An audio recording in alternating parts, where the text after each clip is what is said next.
mom passed away in 91, she, we planned her funeral, that my three sisters and myself, we planned her funeral, spoke to the priest, and of course COVID was going on, so we had to wear a mask in church, separate every other pew, same with at the cemetery.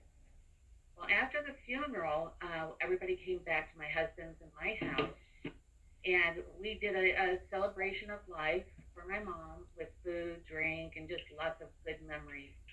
And it was just really with immediate family, and there were 22 of us that could make it. Thank you. Thanks a lot. So then, come to find out, my daughter and son-in-law went back to Memphis. They found out that they were exposed a week before my mom's funeral, but didn't know they had anything at all. So on the 15th of June, my husband and I did get tested. My husband's results came back on the 16th, and then mine didn't come back until the 17th. I already knew I had COVID because the day that I got tested that night, I had a fever of 102.7.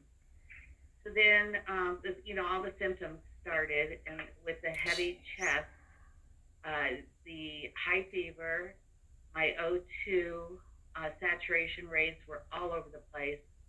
My resting saturation rates would not even level out, wouldn't even go there.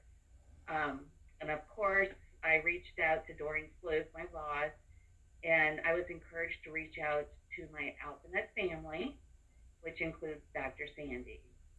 And I'll tell you what, without Dr. Sandy, I don't know where I would have been. I was so scared.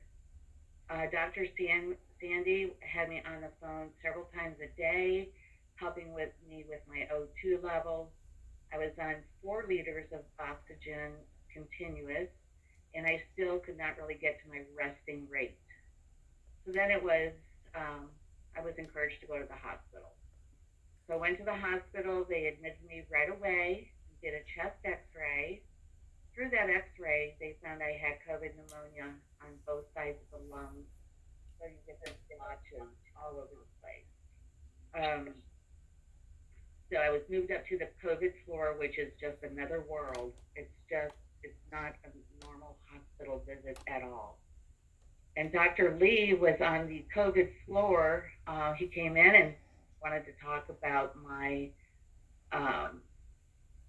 my therapy, what we were going to do. And I said, well, you're going to have to talk to Dr. Sandhouse, and you guys can decide together. So anyway, guys, Dr. Sandhouse on the phone, and of course, Dr. Lee didn't mind. And they came up with my plan of action, and that was being on remdesivir, which is an antiviral drug. You get an infusion once a day for 5 days. The infusion does take about an hour. They also searched around the St. Louis area for a convalescent plasma donor, and they were able to find one. Evidently, it takes different things for you to be matched with a donor, and I think it's blood type and some other factors. But the plasma then was delivered to the hospital the next day, and then I received the plasma. And after 5 days, I left the hospital. Of course, Dr. Sandy was in my back pocket the entire time, still checking on me every single day. I came back to work after, I think, 3 weeks, but then still, taking naps because you're exhausted. My symptoms were my fever, my low saturation rate, my shortness of breath, a severe headache,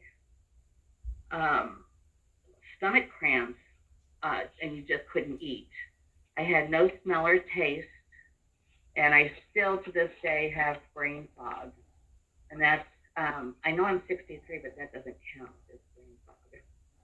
So brain fog is, I could be working and talking to a subscriber, and then all of a sudden, boom, everything's blank in my brain, can't pick up the word, and then you're just stumbling. But all of my subscribers know what I've gone through. Now, I will tell you that out of the 22 people that came to my house, 12 of us got COVID. That's how easily this spreads. Of course, when you're in your own home, you feel comfortable, and pretty soon the masks come down.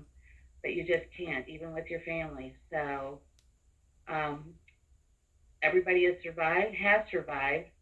Nobody else has any long-lasting symptoms. So we're very blessed. We're very blessed to have gone through this without too many problems. And I know for a fact that I would be in a different state if I did not have my Alphabet family. They just were behind me 110%. All right, that's all I have. Thank you very much. Now at this time, I'd like to introduce. Uh, Here's the COVID brain, Dan Grimm. Okay, and he is also an Alphabet coordinator. So Dan, go ahead and take it away. Unmute.